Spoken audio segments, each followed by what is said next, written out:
perfected your deen for you. And from deen we mean Islam. And Islam is a way which guides us to every path of avenue. Whether that is walking, talking, sleeping. In fact, even if a person dies, Allah subhanahu wa ta'ala has given us recommendations that how should we deal. So everyone, everything from the child, when the child is born, from adhan to iqamah, right? All the way when a person dies and tajheed and takfeen is done, the burial is done. Even after the burial, there are some ahkamat that Allah subhanahu wa ta'ala mentions about a human being. This is how Islam is a complete religion. It's a complete package. So we need to understand that.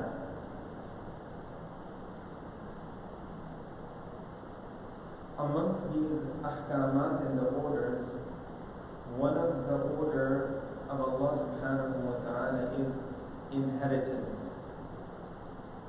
which is called Werasat. And regarding Werasat, Allah subhanahu wa ta'ala is very explicit, very clear cut. If you look at Salah, if you look at Zakah, if you look at any other action or hukam, Allah subhanahu wa ta'ala mentions it only aqimu salah, establish salah. Or perhaps Allah mentions warka'u ma'a rakibin. Or perhaps Allah subhanahu wa ta'ala mentions in the Quran that prostrate, sajda. No further explanation that how should we stand and how should we bow down, how should we go to sajda, everything. That rest of the explanation is found in the hadith and in the sunnah of Nabi sallallahu alayhi wa sallam. So there are only two types of ahkamat which are mentioned very explicitly in the Quran. One is talaq and the other one is wirasa.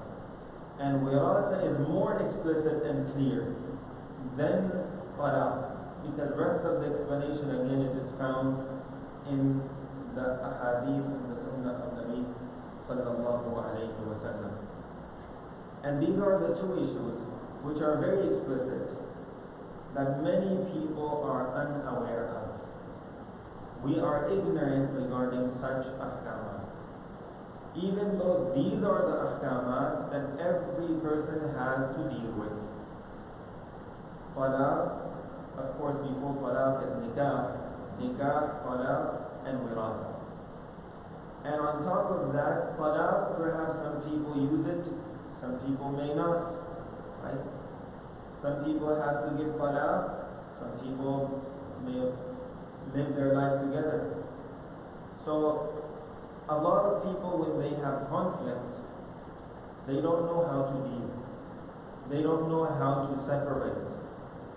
And the other biggest problem is that a lot of people, they do not know talaq, and they are thinking that we are husband and wife, but actually their nikah is broken. Because you might be surprised that only through the word of talaq doesn't occur all the time, but also through code words which are called kinayat. Kinaya is a code word. For example, if a husband says to his wife, "Get out of my house,"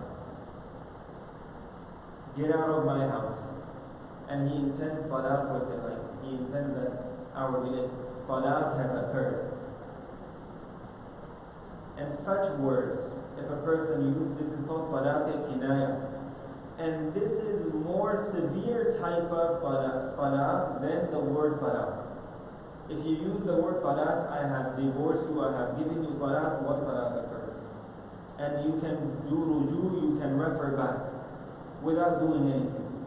But if you have used the code word, now talaq ba'in has occurred. And talaq ba'in is such talaq that without the nikah tajdeed, You have to renew your nikah in order to get together.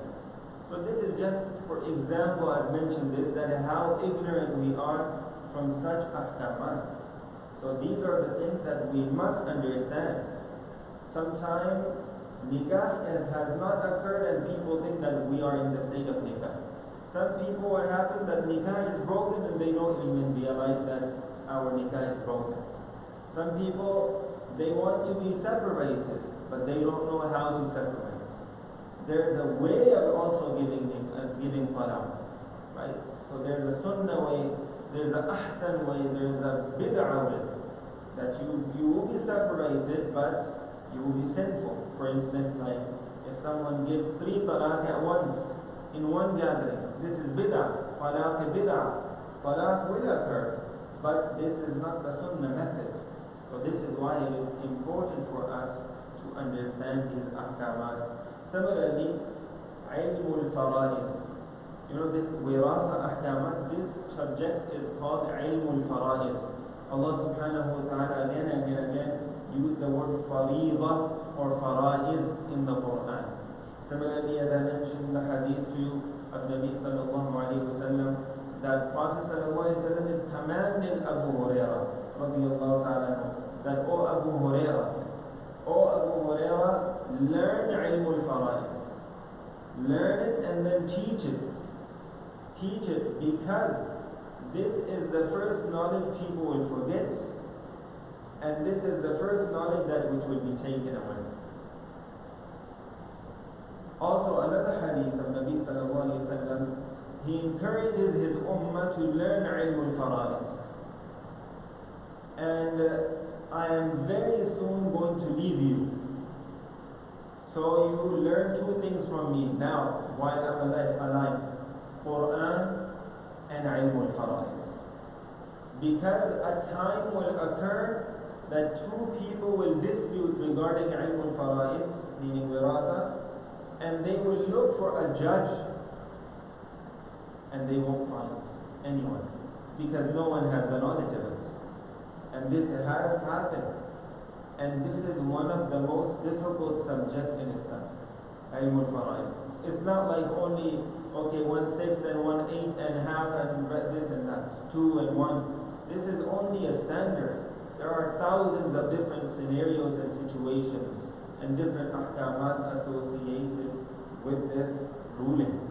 So at least we should have a standard. We should know the standard. We should know a little bit about it, inshallah ar-Rahman. So with this intention, inshallah, we are sitting here today. Now,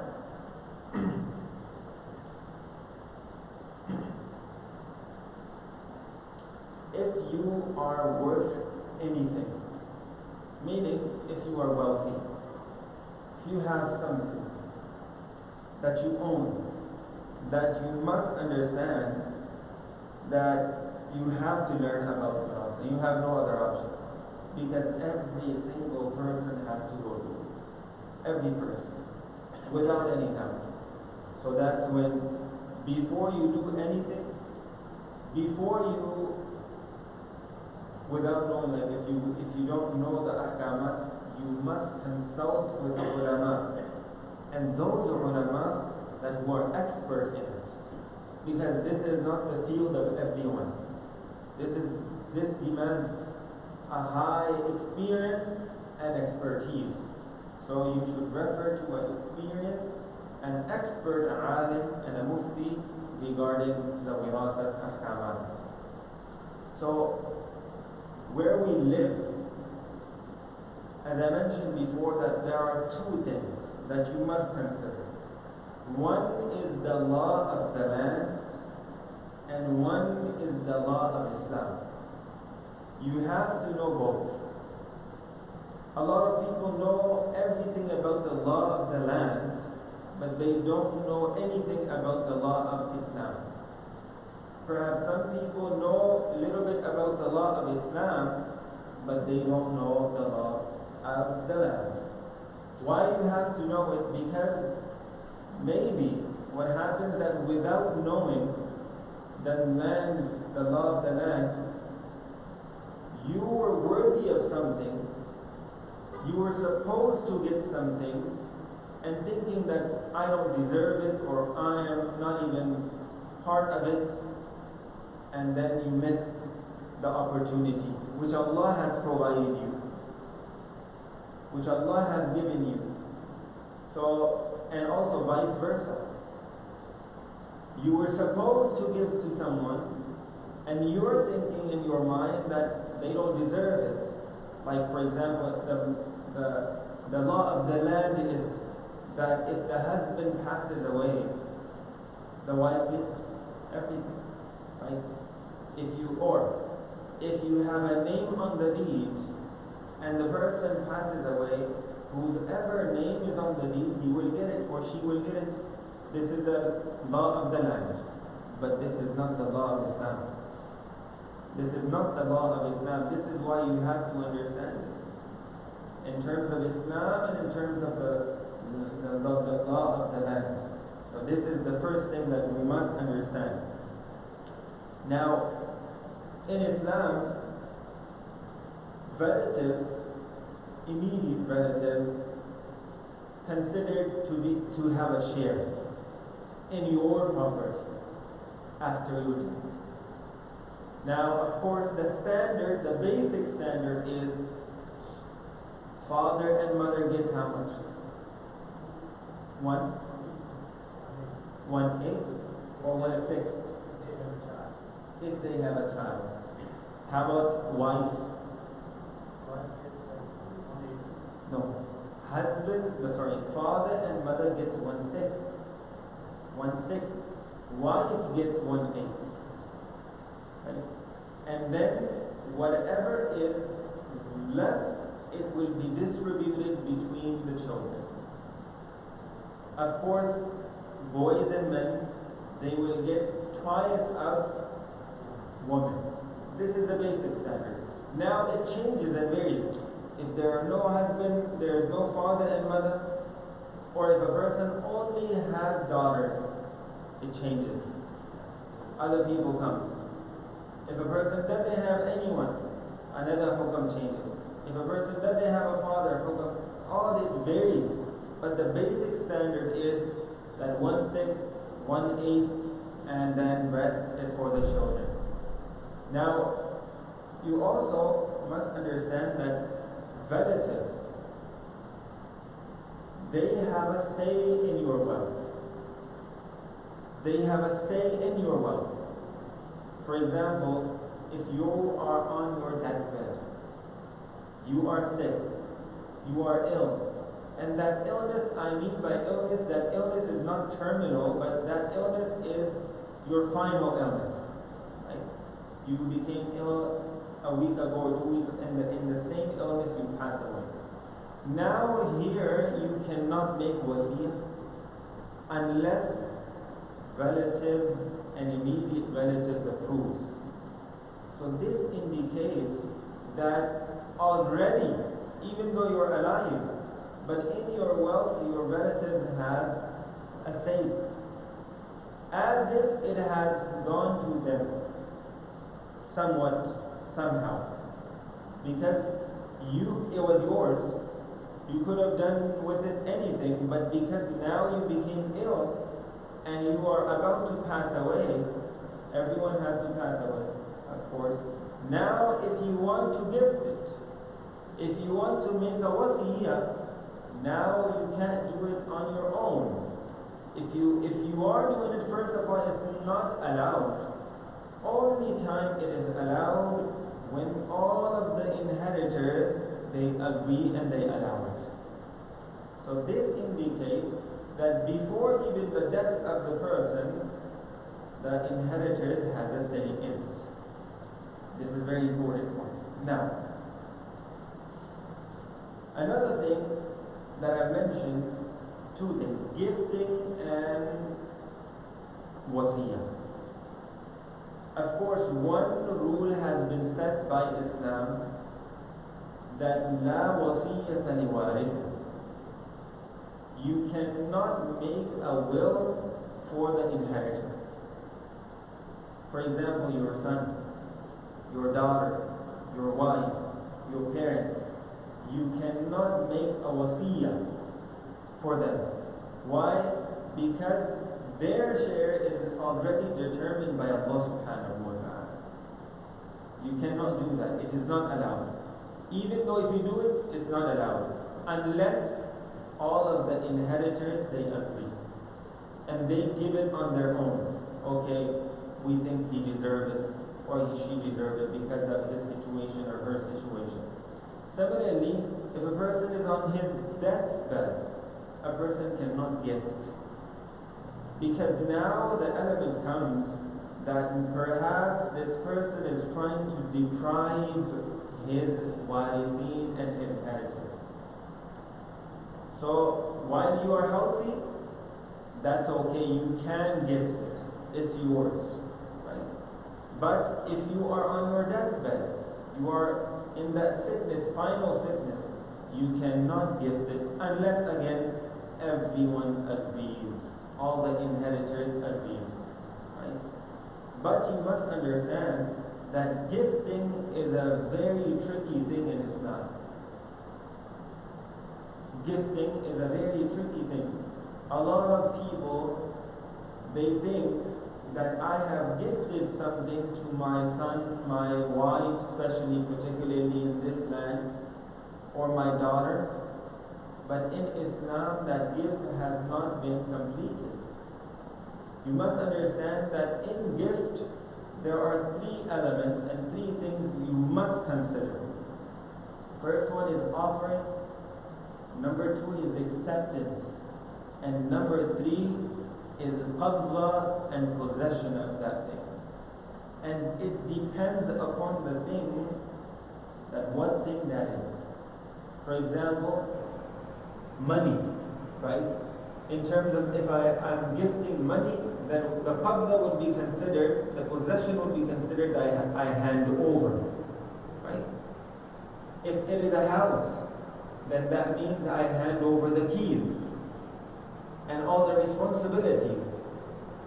Nowadays what happens a lot of times that parents say that I have gifted you such and such house, that's yours. But still he's taking care of it. Still he has the authority of it. That is not gift. Until the possession has been given and he has the authority. If he wants to sell it, he has the authority. If he wants to give it out as a rent, he has the authority. But if you still have the keys, or if you have given the keys but you still have a say in it, like, okay, Father, I want to sell. No, you can't sell it. You can't say that. You can give mashwara, but you can't enforce them because it's theirs now. Right? So this is one of the indications that is my hadiyah. Hadiyah means gifting. Hadiyah has been completed or no. A lot of time what happens that we say this house is for this, where I have gifted this, but I have the authority. And recently a case came that my father has gifted me such land, but I never got the possession. He told me that it's yours, I'm gifting you. But that gift is not completed in Islam. You must understand. So there are two things if you understand. One is buying and selling, and one is giving gift. Buying and selling in Islam has two elements. One, ijab and qabul, offering and acceptance. For example, I'm selling this book to someone. Now I offer that I'm selling this book to you for $10, and you accept. Okay, I accept. Even though you do not get the qabla of it, but just by accepting the offer, this sale has been completed. So the element of qabla is not found in the buying and selling, but element of qabla is must in hadiyah. Understand? Because you must understand and differentiate in between these two masalas, because we will need it in one of the issues that we are going to discuss, inshallah. So I have gathered around 13 to 14 points as we're going to go through it, inshallah. And these 13 or 14 points are not something which we are learning about the principles of the inheritance. But these 14 or 13 points are those, if we understand them, and if we start applying them in our life, we might perhaps extinguishes the fire which might rage after our death. So these are precautions, you can say that. So, first thing, you must understand the category. When the person dies, from his wealth, first thing which is important and needs to be taken care of is tajheez and taqseem. Tajheez, taqseem means the kafan and dafa, the burial expenses, the shroud expenses and everything. A lot of people, this is another mas'ala that people don't know, that they try to ask other people that, can you, or people have made a mindset that one of the sons will take care of it from their own pocket, even though his own wirasa is there. So you must understand that it has to be done through the wirasa. However, if someone is doing it willingly, then that's okay. But remember, you are losing. Because that inheritance which you are not using, it will go to someone else anyways. It's no longer your father's or your mother's or any of the mulk. So why not use it from the wirasa? So there's no shame in blaming for asking that we're going to take money from the wirasa, because this is the hukam of Islam. And when we act upon Islam, there's no enmity anymore. But when I spend from my own pocket, then later on when something happens in wirasa, then I remind the favor. Oh, you guys don't know? I've spent the money on the burial expenses and this and that, and then that fire has erupted. So this is the first thing. You must understand that tajheez and taqseem should be done from wirasa. Secondly, when a person dies, the second thing which is going to be considered after tajheez and taqseem is debt. That whatever this person has to give back to someone, it has to be taken from the wirasa. If someone gives it from his own pocket willingly, then that's also okay. But it should be done from the wirasa. This is the second thing. Third thing is wasiyah. Whatever wasiyah this person made while he was alive and healthy, and not to the inheritors. Perhaps he made a wasiyah to his stepson or daughter, or a friend, or a madrasa, or a masjid, that this much wealth should be given to my stepson, my friend, this poor man, madrasa, then this wasiyah must be executed. And this wasiyah must be only in 1/3. As famous hadith, Sa'ad ibn Abi Waqqas radiallahu ta'ala, when he came to Nabi sallallahu alayhi wa sallam, long hadith, I want to give my whole wealth. And then he said half of wealth. And then he said 1/3. Prophet sallallahu said even 1/3 is a lot, but he approved it. He allowed it. So from that hadith we understand you can make wasiyah not to the warithin, but to anyone else 1/3. So tajheez taqseem, debt, and then the wasiyah. After this has been done, anything and everything which is left, that is going to be for the warithin. People forget about these first elements, and they straight go to the wirasa. So you must understand these things. even though this deceased has to give back a lot of money, thousands, hundreds of thousands, and the Warisin are fighting on Werasat.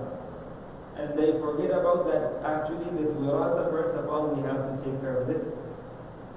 And as I mentioned the hadith, if a person, he is in debt, even though he was a pious person, he had the ability to give it back, but he was delaying, his soul is held and hung in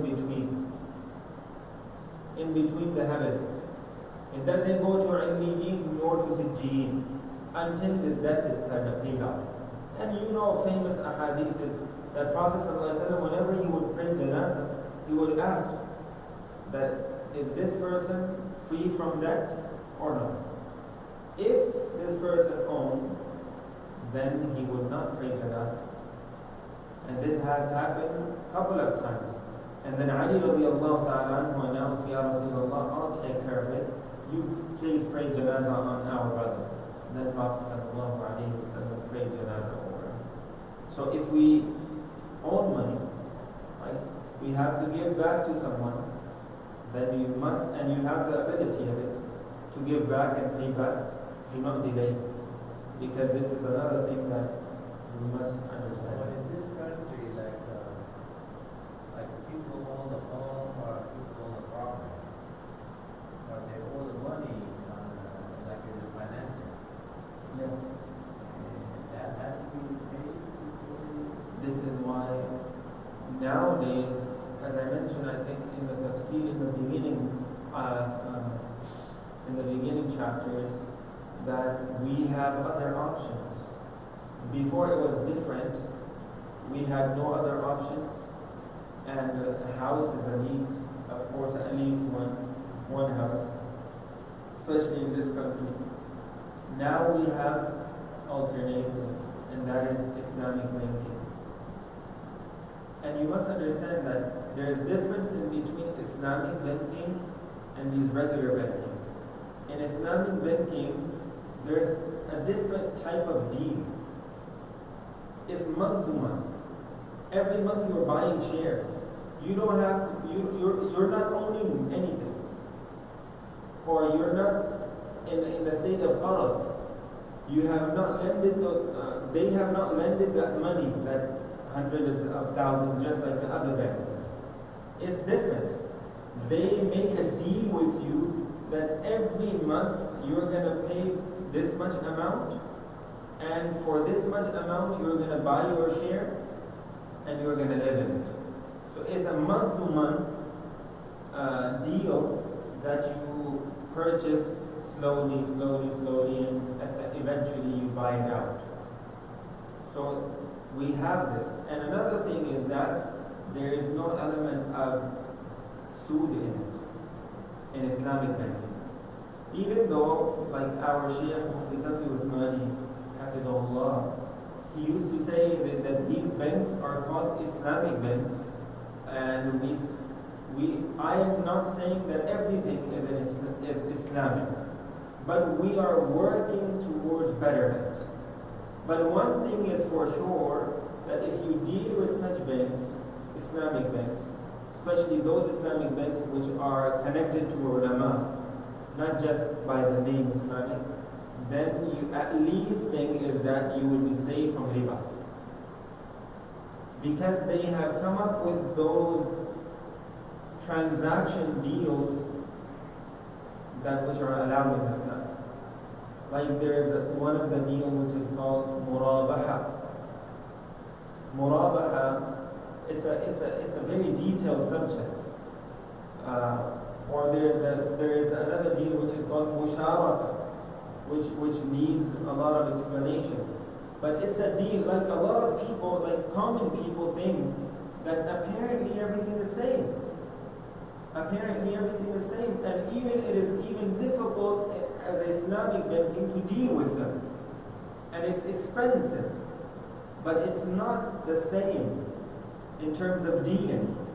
Just with the change of the statement, it becomes halal. Just like nikah. Nikah is what? Eventually it is intimacy and the relationship of the husband and wife, right? But just with one qawl and one saying, I accept, I offer and accept, it becomes halal. Similarly, you know, this sood 2.5 or 2, nowadays is 7 or something, right? Even though it will appear over there too, but they change it in a way that they place that amount in the transaction as a nafa, as a profit. They change it and they say that, for example, this house or this book is for $100 and this is bil murabaha by the way. And we're going to sell it on you $150.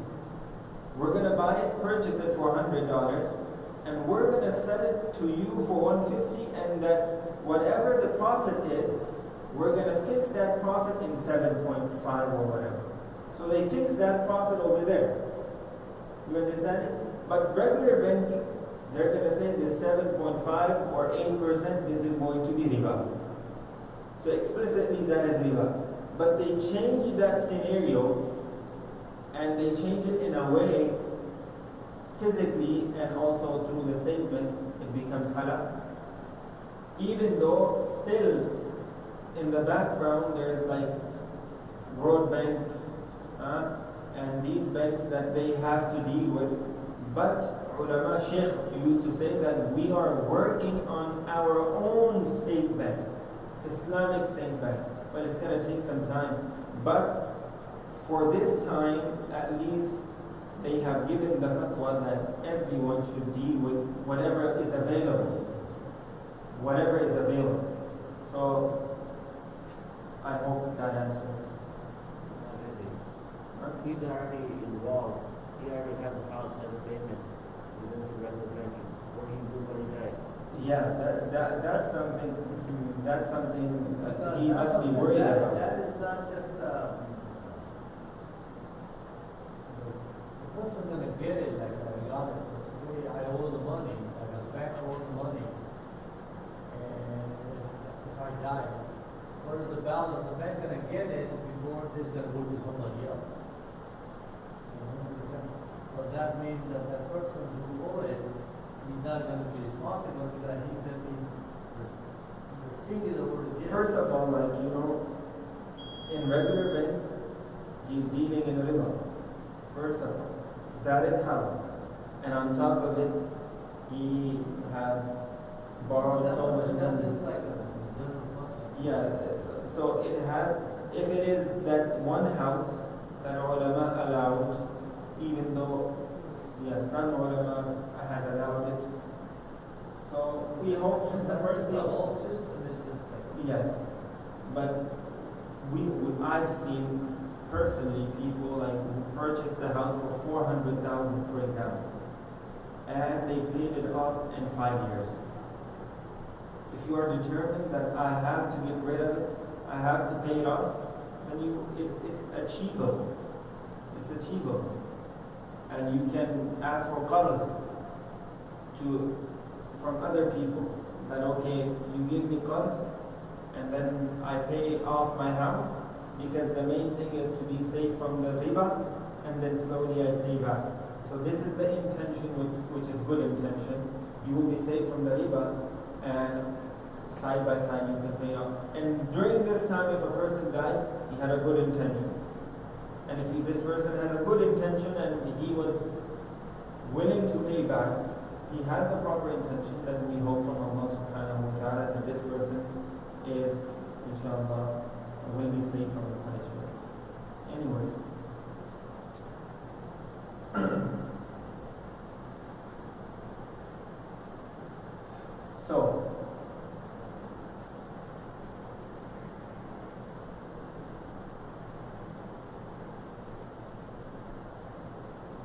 So these are some of the issues that we can avoid.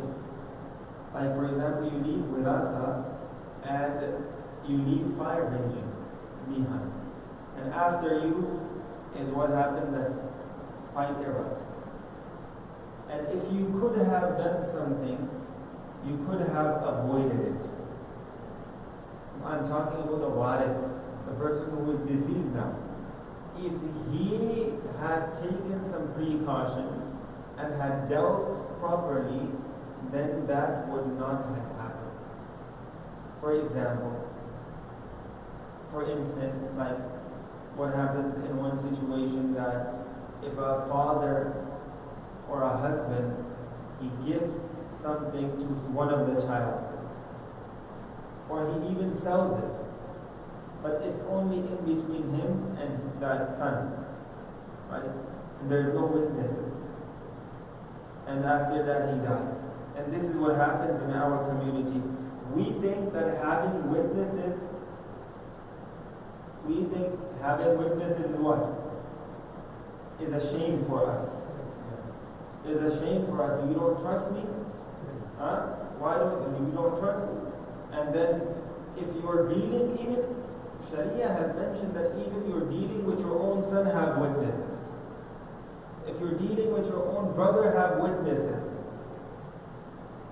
Because these witnesses, after you die, or even while you're alive, they will help you out. This is the hukam of Islam. And since he has died and he has sold this house, even though the son has paid, but no one was there, and there's no paperwork. There's no paperwork or anything, right? Legally or Islamically. Then what happens? All the rest of the inheritors, even though he has paid it, they're going to fight. Now they could have done better, right? And because of having witnesses or written down or properly, then they could have avoided this fire. This is one of the examples. Or perhaps husband says that I have gifted this house to my wife, right? But just said it. And there's no other thing, no documents, or not a properly done, then same thing happens. So for this reason, that we have to know that these are some of the issues, points that we have to understand. Inshallah, we'll go over these points now. Before those points, one thing this is ulama, they have mentioned that if the parents are well off, they're in good state, then do not hold your assets with you. Because what happens that perhaps the father is very wealthy, but the sons, they're struggling. They're studying, they're working, and by the time the father passes away, they just recently purchased a house. And for these 20, 30, 40 years, they were struggling. And the father was just holding back the money and the assets. So ulama say, if you trust them, and if you have done a proper tarbiyah, then give them during your life. But there should be a balance. So there are some cases that some people have trusted their sons or daughters, and they have given everything to them during their life. They're on the streets. They were kicked out from their own houses. So there should be a balance. Like, if you have done proper tarbiyah, and you can give at least that much, which can put them in good situation, which can make them well off, and hold a little bit for yourself. So if in case something happens, then you have those assets to take care of yourself. But if you have done proper tarbiyah, you don't have to worry about it. If you have a social security, you have that correct. Yeah. You work yourself. Okay. Issue number 1. And this is the biggest issue. And this issue is have clarity of ownership. This is something which in our society is neglected. We don't have clarity of ownership. Husband, wife, brothers, joint family system, right? We have joint family system. There is no clarity. Everything is joint. And if a person dies, he had been working for 50 years and everything is joint and there is no clarity how much he has. Why we should have clarity? Because every person, I'll give you an example and then I'll explain. For example, husband and wife, they have a joint account, right? Husband and wife both are working.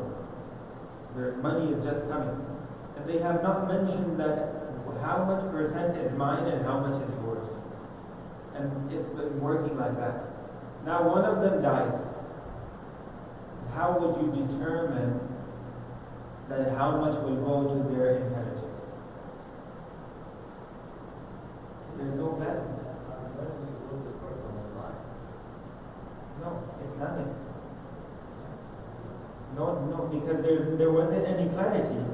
So you have to be clear how much percent is mine and how much percent is yours. For example, if wife is working less than the husband, she's making 40% or 30% of the whole account and 70% the husband, so they should talk about it and have witnesses over it. They don't have to talk about it every day, but at least they should talk about it once or twice to have clarity.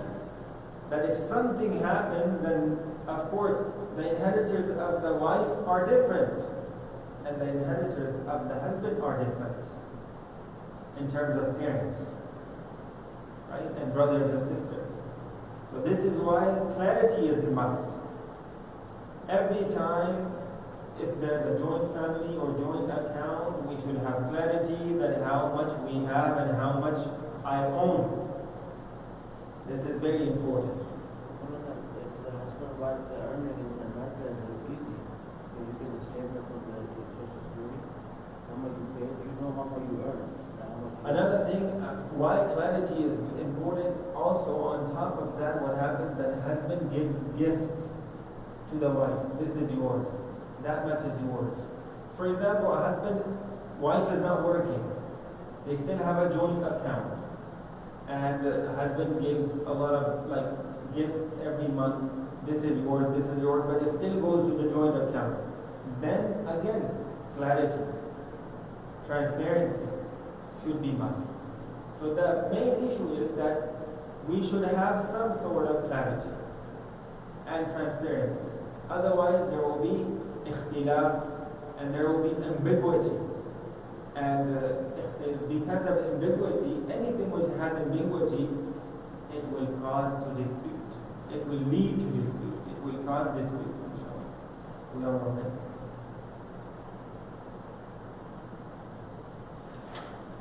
Issue number 2. And this issue number 2, I have mentioned it in the beginning, and that was the law of gifting. As I mentioned, law of gifting, 3 elements: ijab, qubul, and qabza.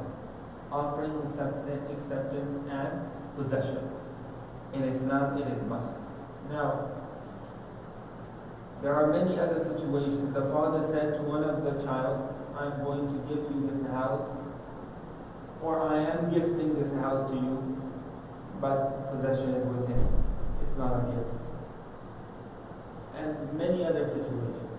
So, in hadiyah, you must understand that you should have clarity, and also when you have given the hadiyah, you should give possession. If I say this phone, I am gifting you, but sit here. It's sitting here on top of my desk. As long as it's here and you have not got this phone in your possession, it's not yours. Even though I said it's yours. So this is very important. Now, issue number 3. This is very simple, and I have already talked about it. Transparency, clarity, and make witnesses. Make witnesses. If you are gifting, if you are selling, even to your own child, your brother, have witnesses, write it down on paper, so tomorrow you won't have any ikhtilaf and dispute. And this is the best one. Issue number 4. And this is a little bit complicated one. And before I talk about it, you must understand that let's just say that you want to give a house or a property according to the law of the country. And if you transfer the deed over, which means you sign it off. But because there are so many other probabilities that people put other people on deed, medical reasons, right? It happens so many times. Medical reasons and the other persons. Now later on they want it back, they're not giving them. In Lorna, we have so many incidents. This happens. So just by putting, for example, if someone has put someone's name on their deed, this doesn't mean that he has gifted it. This doesn't mean. Legally it is, but Islamically it's not. It's not. Because only having the name there is possession. Possession is necessary. Now, why? Because a lot of people do this, medical reasons, inheritance tax, this is another reason. So, legally you can take over, of course, but the issue is, for example, the father has purchased this house, family house, all of the children have moved out. One of the child is left with them. This child is living with him. Now this father wants to give this house to the son who is living with him. How would he do that? Can you guys tell me that? Do you have an idea?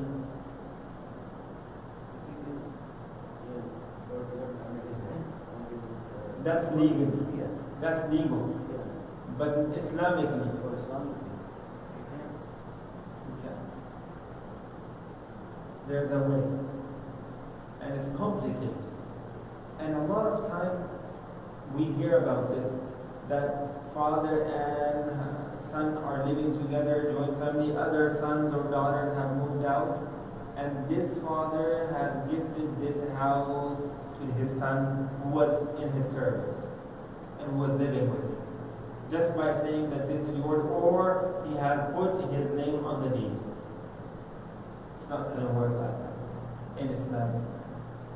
And Islamically, now as I mentioned, possession is necessary. And remember I told you to distinguish between selling, transaction, buying and selling, and hadiyah gifting. Now that will work here. Now, if we take it as a hadiyah, if a father wants to give it as a hadiyah, what he has to do, there are some different ihtimalat and probabilities. One, he has to gift it, and the father has to take out everything which belongs to him from the house, and goes out and tells him, this is the key, this is yours, and then after that, son tells him, come back. It becomes his, he has taken the control over the house, and now it is his. This is one way. But ulama have mentioned this is difficult. How would you tell your father to take out stuff and bring it back? Of course, if they understand Islam, because Islamically this is how they have to do it. If they're doing it in hadiyah, then that's okay with both of them understanding Islam. But more easier way is that this father should sell this house to the son, and it is upon you to sell it for $1. Right? And as for buying and selling, what happens? Only two elements. Offer and acceptance. That's it. Father says, I'm selling this house to you. And son says, okay. Father says, $1. He takes $1. It's his. Well, the other family object. I will buy for them. This is whose property? Father's. For example, he wants to give hadiyah. As we're going to talk about that point. The hadiyah, once Sahabi came out. Yes. Yes, that's also right. But we're going to talk about that and why it is okay. So we're just talking about like how Islamically it's going to be done. Just those scenarios. So, or whatever the price of the house is, he sell it on that price, and once it is sold, because the money doesn't have to be right away in his possession, right? He can take it later. He sell it and he says, I forgive. I forgive the money. It's complete. The transaction has been completed. It's now his. Islamically and legally, of course, whatever steps he has to take deeds and everything, right? Statement, everything. You have to have witness. Yes, you should. Witnesses, because this was the main element. You should have witnesses. Because the other kid should be there, like if you give the one, and the other kid, they know it like you're giving. yes. Okay. Now, as we're going to talk about that element, But inshallah. that is only like allowed 1/3, right? No. You're not making a wasiyah. You're sending your one son. You are sending it to your son. It's not wasiyah. Yeah, but then you are making the coverage in another word. Okay, this is the question that Ramdan had. We're going to talk about it. We're going to talk about issue number 7, inshallah. Now, issue number 5. Some people, they worry about their wives. Right? The husband reckons that he's going to die first, and what's going to happen to his wife, who's going to take care of it, and this and that. He can't just put her name on the deed and that's it. And thinking that this house is going to belong to my wife. And this has occurred like 100 out of 99 people thinking that, Muslims we're talking about, thinking that now this is the wife's. It is not, as I mentioned earlier. Legally it is hers, but not Islamically. There are some ways that you can give and have security, because over here the issue is the security. Are the children going to take care of the mother or no? Right?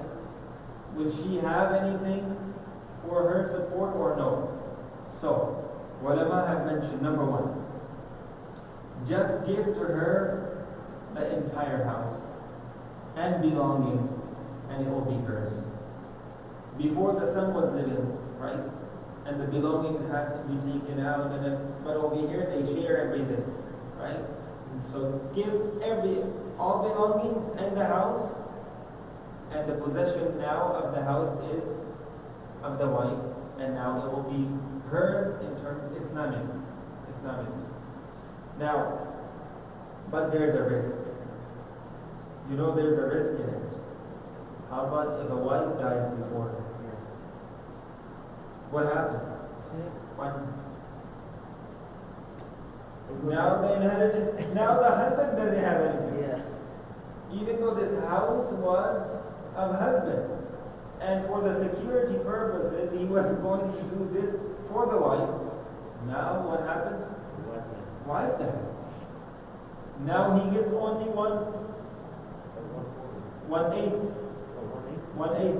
She's 1/8, and the rest is going to the fathers and the sons and this was his own house. So it has some goodness, but a lot of other ihtimalat and probabilities. So a second option. You give to her half of the house and the belongings, of course. And then if you die first, on top of it she gets 1/8. Now she's secure. She can, because she has more than 50%, she can sell it, she can live in it, right? And there are different ihtimalat. So this is better one. Third, endowment. You know endowment? In Arabic it's called waqf. You waqf. And you know what is waqf? Meaning you give that property to Allah subhanahu wa ta'ala. But you can take, if you have the intention with it, while doing waqf, that I'm going to take benefits, or my sons, or my children, or my wife, until we die. After we die, it will go to charity automatically. Meaning, inheritance will not be applicable in the waqf. But as whatever intention you make for yourself, for your children, or for your wife, you can take benefit of it, you can live in it, you can take the income of it until you are alive. But after you die, automatically everything goes to charity. It doesn't go to inheritance. Because it is only for the sake of Allah subhanahu wa ta'ala. And of course, the last and the best one is if you have done proper tarbiyah, if you have brought upright your children Islamically, they know what is good, what is bad, how to take care of the parents and the mother and the father. You don't have to worry about these things and the securities and this and that. They're going to take care of it.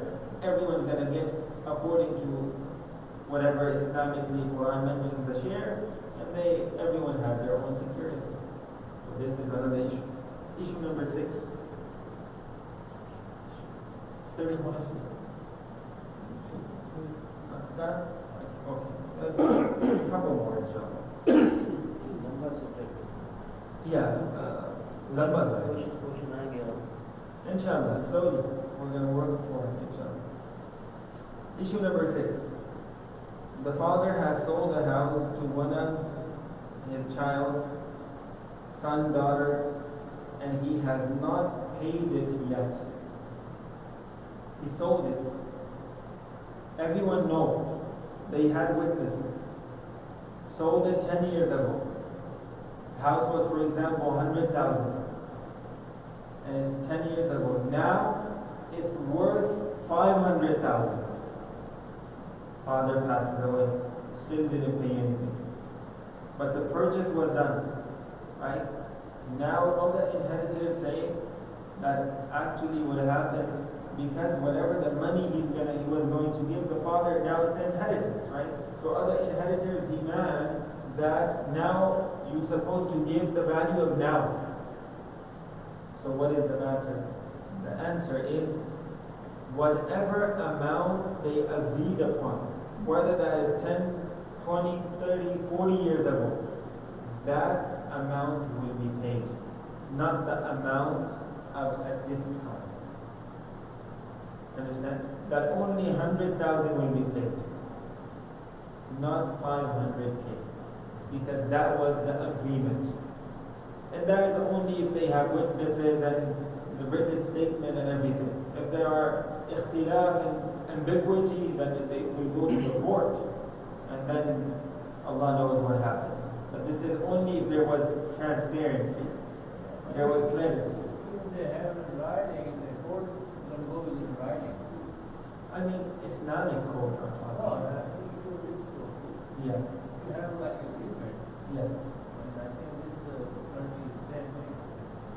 Yeah. And legally, that is legally. We're talking about Islamically. Islamically, what is the hukam? Is it going to be considered at 100 or 500 nowadays value?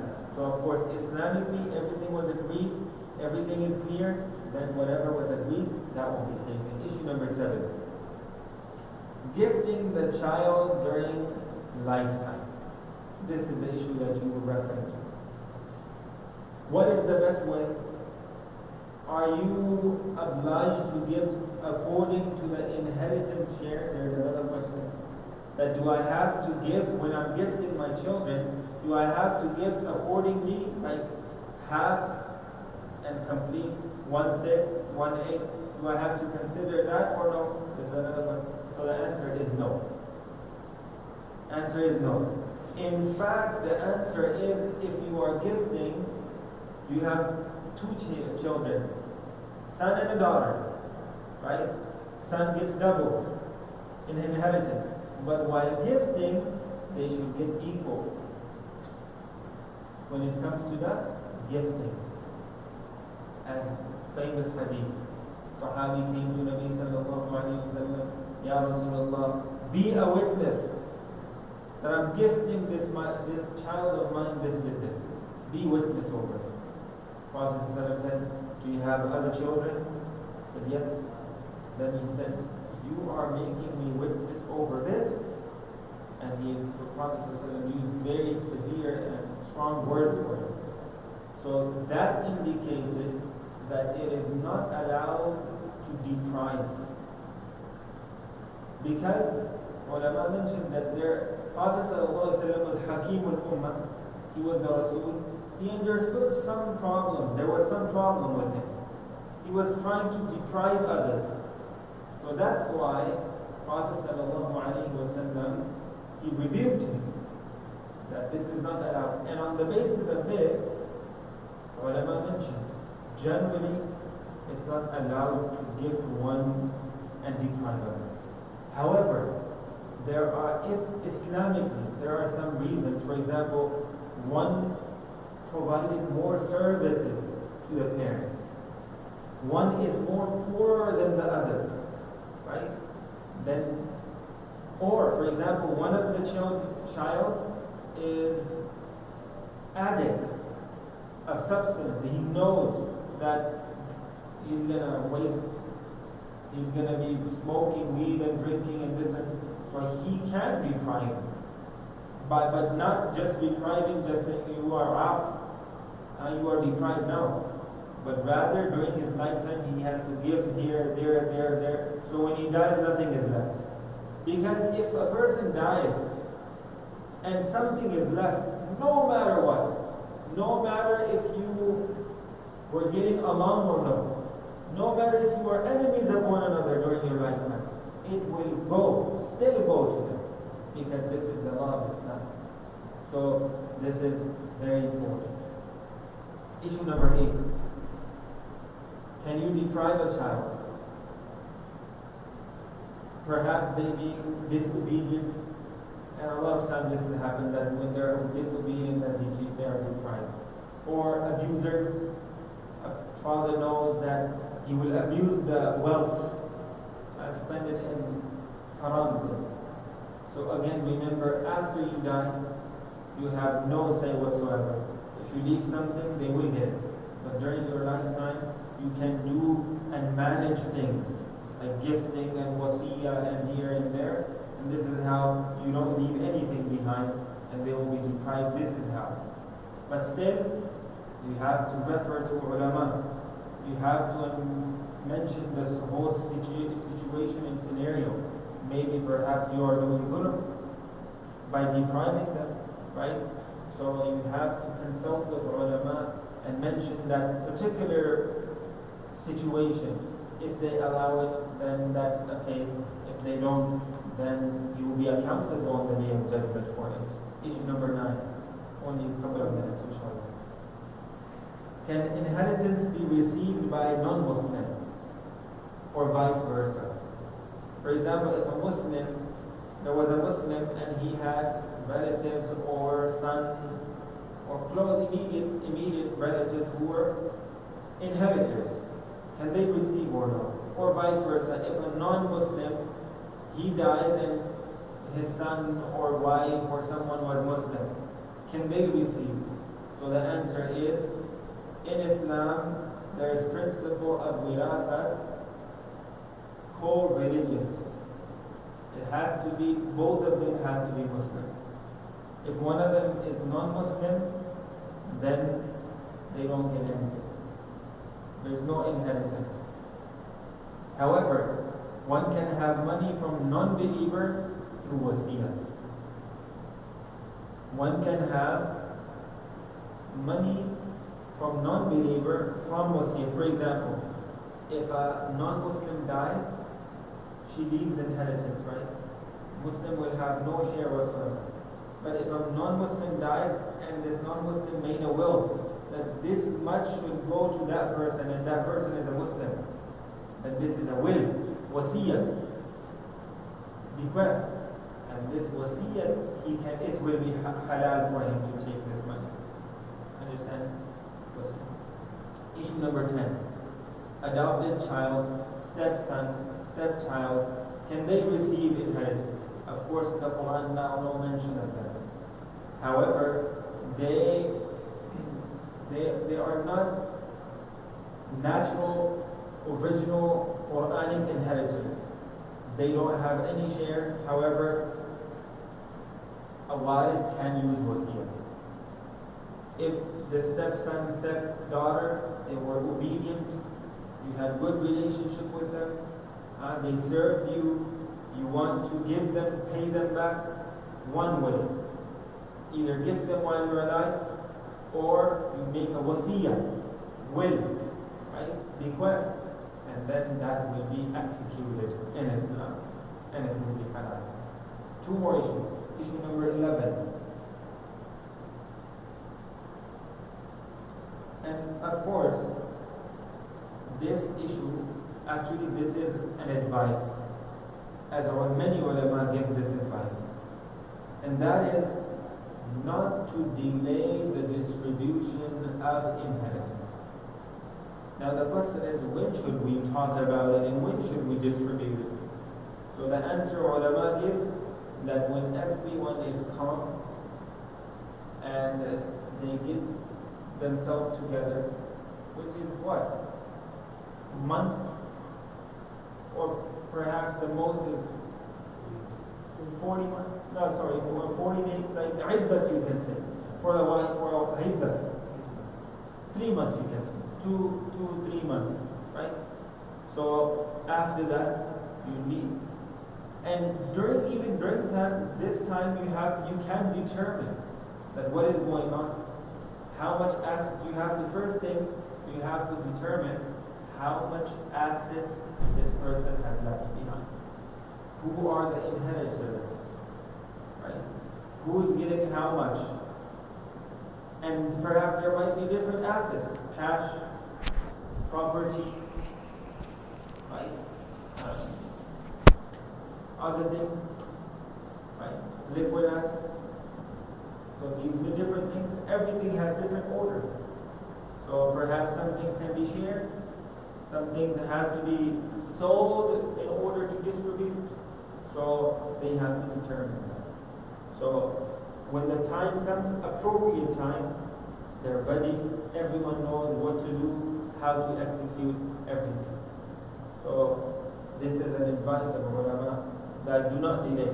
The more you delay, the more problems can occur.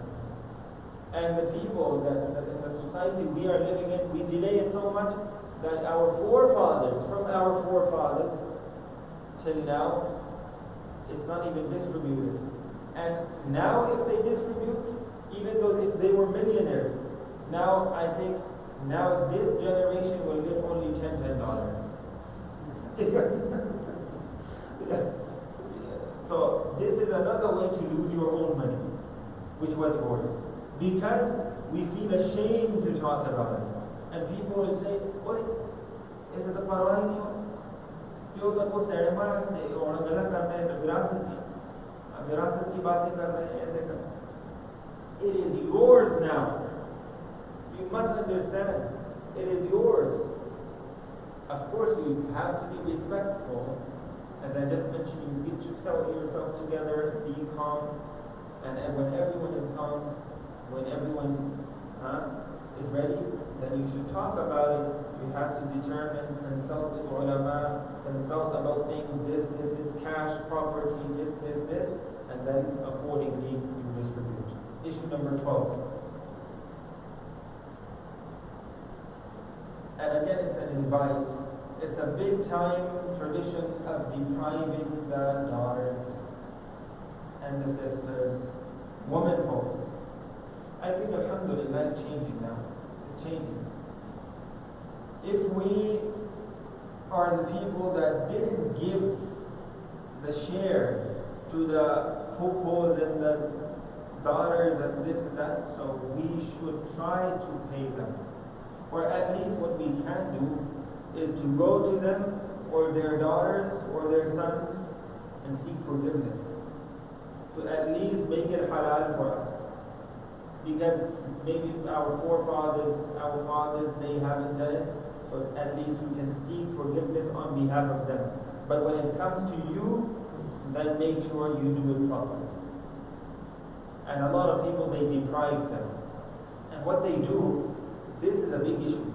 A lot of people, they think that when they are marrying their daughters and they give jewelry or some gifts, and thinking that this gift is for whatever the inheritance is.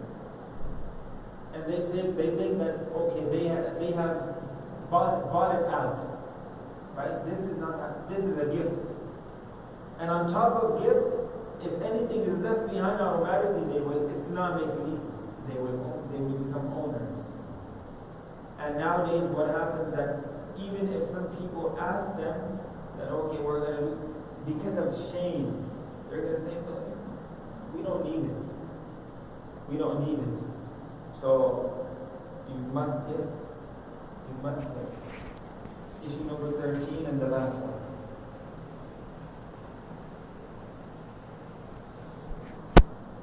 If everyone sits down and the mother or the daughter or the sister is saying, I don't want it. I don't want it. Can she do that or not? Ulama say, you cannot just let it go like that. I don't want it. Then the question is, if you don't want it, where does it go? Where does it go then? It was yours. It is yours, Islamically. You don't want it. Then you have to figure out who it goes to. You understand this? Because there are other inheritors. Now, if you don't want it, where does it go to? And who does it go to? So this is why ulama say that they have to take the possession of it, and after that, if they want it, they can give it to A, B, C, or everyone equally, because it is theirs now, right? So they have to understand that.